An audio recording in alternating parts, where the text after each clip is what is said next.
E aí, meu povo, beleza? Então, aqui é o Thiago, professor de vocês de Química.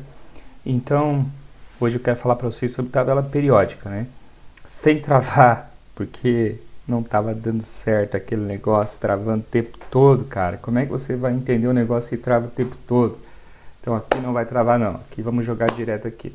Tá, vamos lá. Primeira coisa que eu tenho que fazer para você é uma pergunta bem simples. Você já ouviu falar que tabela periódica, que química é usada no dia a dia, que você usa a química para tudo, que química está presente em tudo quanto é coisa? Beleza, tá todo mundo careca de saber disso aí.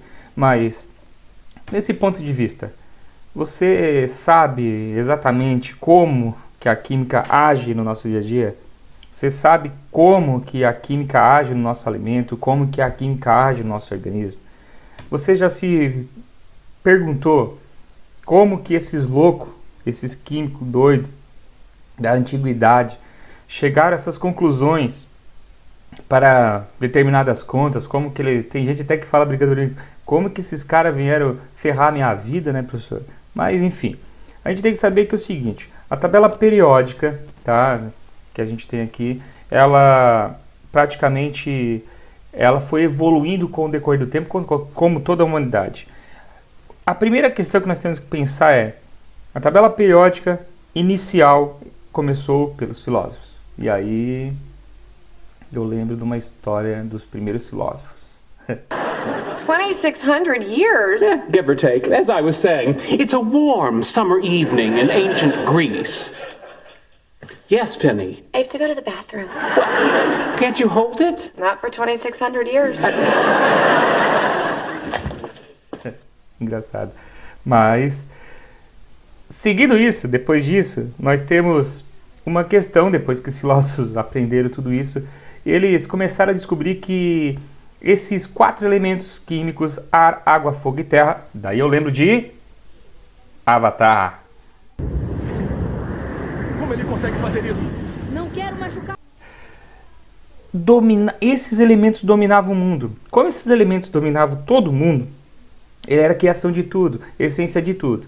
Ainda os filósofos acreditavam que a essência de tudo se chamava éter. Éter era como se fosse a nossa alma, aquela coisa toda. Quem sabe que não existe, né, essa questão. Mas a essência de tudo era a alma de uma coisa. Qualquer coisa tinha uma alma. O fogo tinha uma alma, isso tinha uma alma. E quando essa alma era eliminada, quer dizer que a essência de tudo, o ar, a água, o fogo e a terra, tudo voltava ao que era antes. Isso era uma coisa que a gente tinha para pensar mais ou menos na antiguidade, né? Então, as primeiras tabelas periódicas, elas se deram com esse tipo de desenho aqui que vocês estão vendo com o laser. Muito legal, muito divertido, né? Não entendo nada, não dá para entender nada, porque a gente já conhece a tabela mais moderna. Vamos lá, primeiro ponto, você tem que ficar ligado. Presta atenção, tríades. Esse cara, Dobereiner, tá?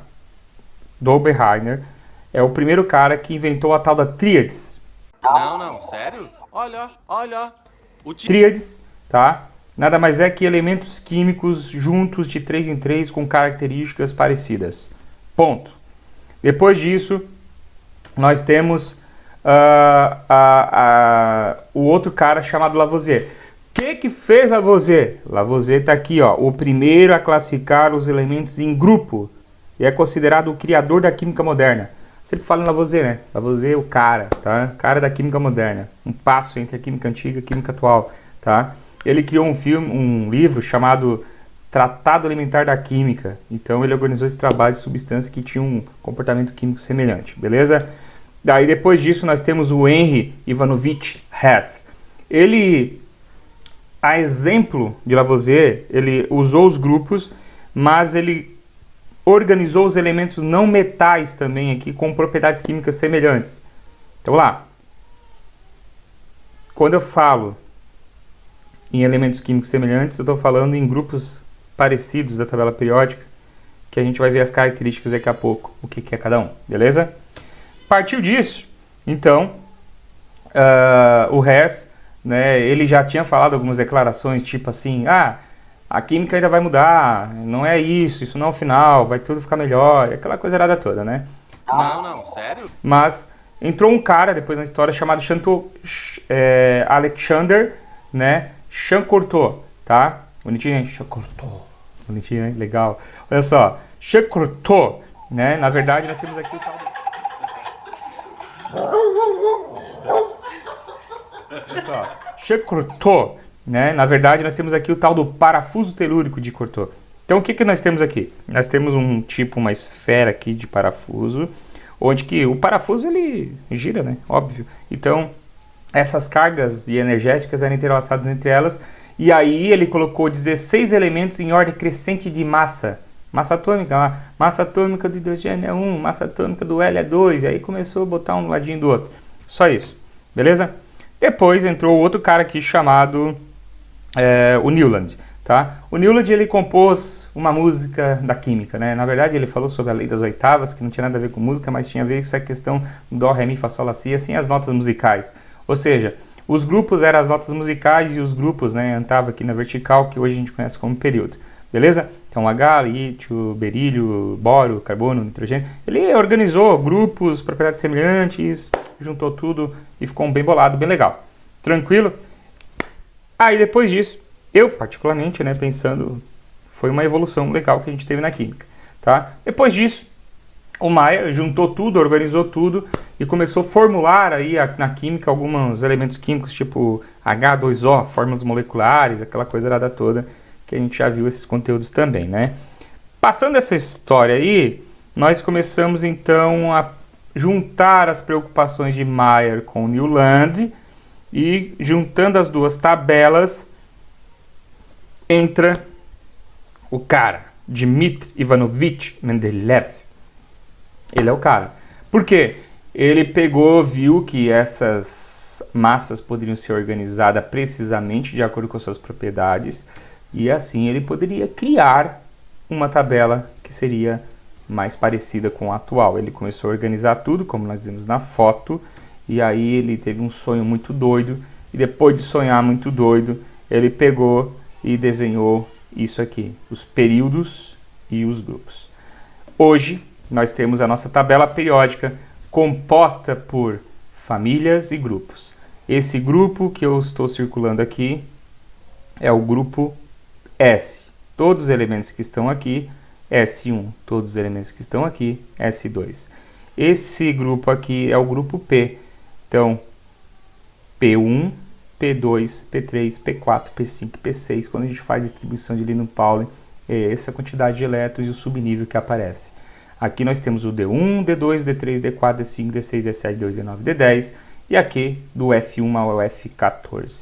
Sendo assim, não vamos esquecer que nós temos que lembrar de como nomear esses grupos de tabela periódica. Vamos lá.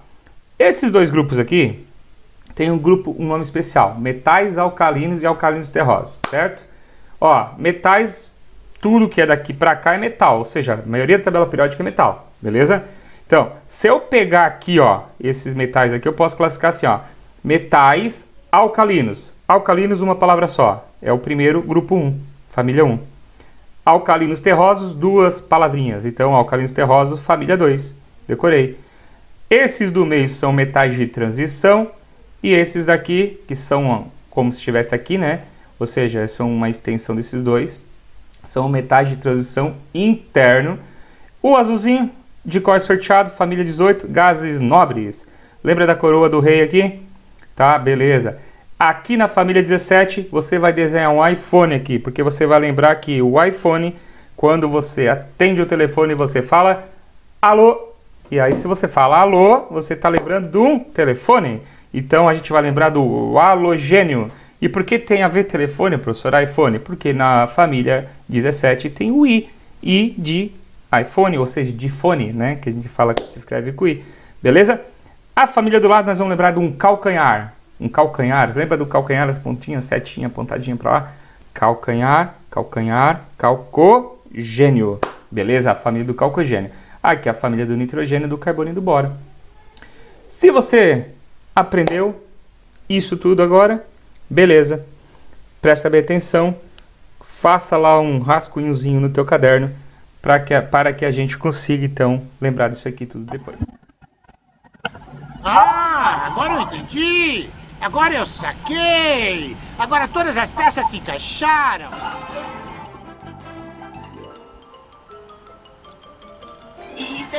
pessoal.